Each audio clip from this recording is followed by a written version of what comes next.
안녕하십니까? 삶의 지혜와 통찰을 나누는 시간입니다. 오늘 우리는 한 사람의 마지막 편지에 담긴 깊고도 간절한 메시지를 함께 나누고자 합니다. 만약 당신에게 인생의 마지막 편지를 쓸 기회가 주어진다면 어떤 이야기를 남기시겠습니까? 아마도 가장 중요하고 가장 핵심적이며 사랑하는 이들에게 꼭 전하고 싶은 마음의 정수만을 담으려 할 것입니다. 오늘 우리가 살펴볼 글은 바로 그런 편지입니다. 기독교 신앙의 초석을 놓은 위대한 인물, 사도 바울이 로마의 차가운 감옥에서 죽음을 앞두고 그의 영적인 아들이자 가장 아끼는 제자였던 디모데에게 보낸 마지막 서신입니다. 이 편지는 단순히 개인적인 안부를 묻는 글이 아닙니다. 이는 한 세대에서 다음 세대로 신앙의 횃불을 어떻게 넘겨주어야 하는지에 대한 절박하고도 뜨거운 유언과도 같습니다.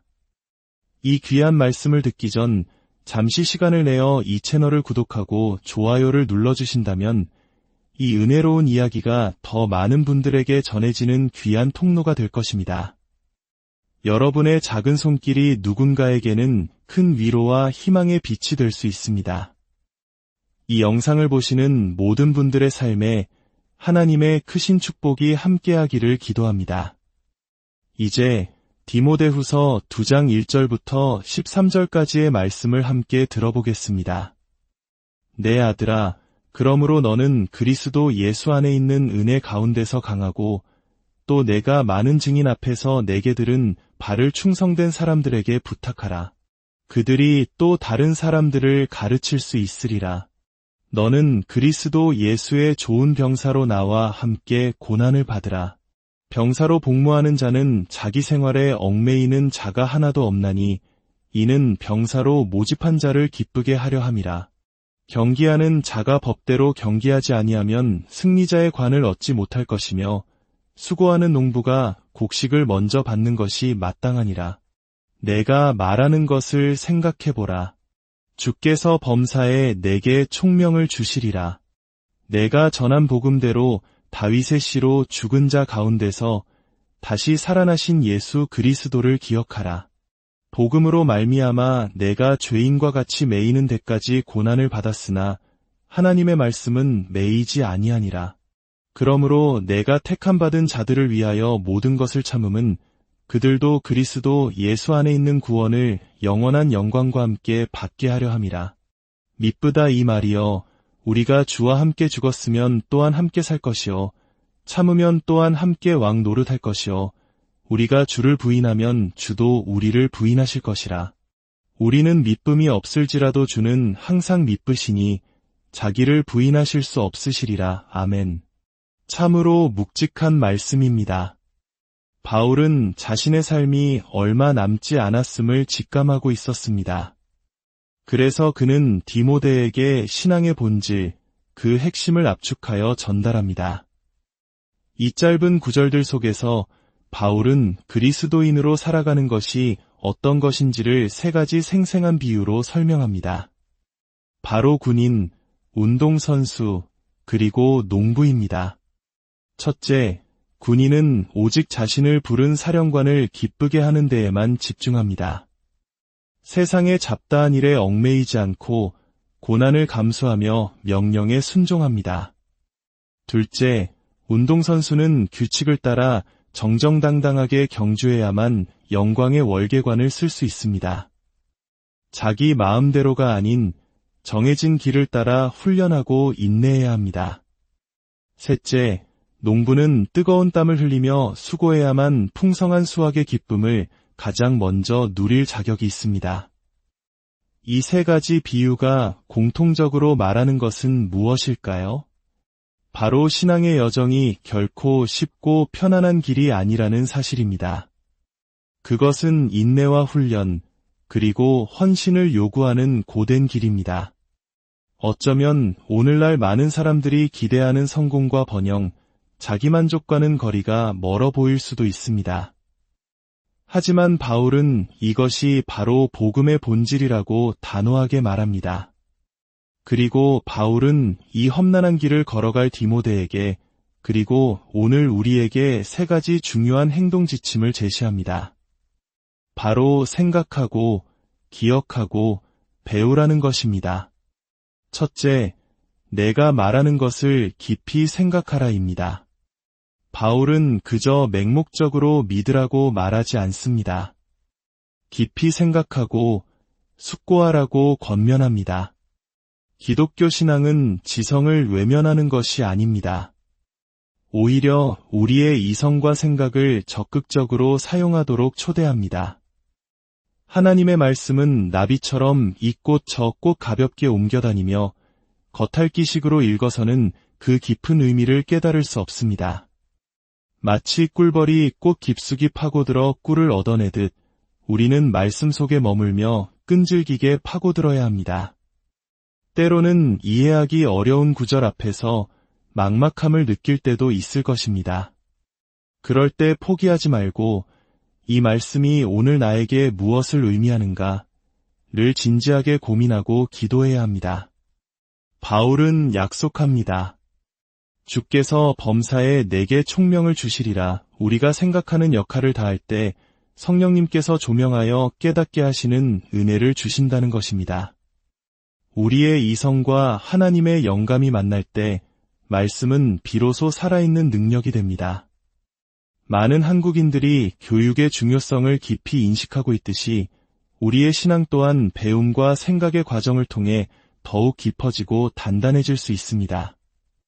둘째, 예수 그리스도를 기억하라입니다. 생각의 종착지는 어디여야 할까요? 바울은 분명하게 말합니다. 바로 죽은 자 가운데서 다시 살아나신 예수 그리스도입니다. 우리의 신앙 여정에서 초점을 잃지 않는 것이 무엇보다 중요합니다. 신앙생활을 하다 보면 우리는 여러 가지 좋은 활동이나 목표에 집중하게 될 수 있습니다. 봉사, 구제, 사회정예, 혹은 개인의 성숙, 이 모든 것이 귀하지만 만약 그 중심에 예수 그리스도의 십자가와 부활이 없다면 우리는 길을 잃고 표류하게 될 것입니다. 바울은 특히 두 가지를 강조합니다. 예수님은 다윗의 후손이시며 죽은 자 가운데서 다시 살아나신 분이라는 것입니다. 다윗의 후손이라는 것은 그분이 약속대로 오신 완전한 인간이자 왕이심을 의미합니다.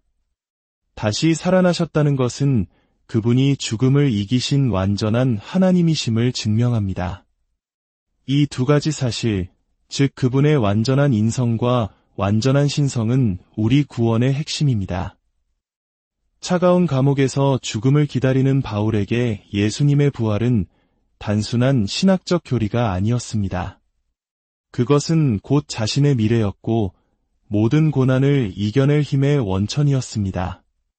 우리 역시 인생의 어두운 터널을 지날 때 질병의 고통과 관계의 어려움, 미래에 대한 불안감에 휩싸일 때 우리의 시선을 부활하신 예수님께 고정해야 합니다. 그분은 지금도 살아계셔서 우리와 함께 하시며 우리에게 승리를 주시는 분입니다. 셋째, 고난의 의미를 배우라입니다. 바울은 자신의 상황을 솔직하게 이야기합니다. 복음으로 말미암아 내가 죄인과 같이 매이는 데까지 고난을 받았다. 그는 복음을 전한다는 이유로 쇠사슬에 묶여 있습니다. 하지만 그는 이어서 놀라운 선언을 합니다. 하나님의 말씀은 매이지 아니하니라. 이것이 바로 우리가 배워야 할 신비입니다. 복음을 위한 고난은 실패나 끝이 아니라 오히려 복음이 전진하는 통로가 된다는 사실입니다. 바울 자신은 감옥에 갇혀 있지만 그가 전한 복음의 말씀은 감옥의 벽을 넘어 로마 전역으로 그리고 오늘날 우리에게까지 힘차게 퍼져나가고 있습니다. 그의 고난이 다른 이들에게 구원을 얻게 하는 기회가 되었습니다. 이 말씀은 특히 오늘날 세계 곳곳에서 특별히 바로 우리 곁 북녘 땅에서 신앙 때문에 핍박받는 형제자매들을 떠올리게 합니다. 그들의 고난과 눈물은 결코 헛되지 않습니다.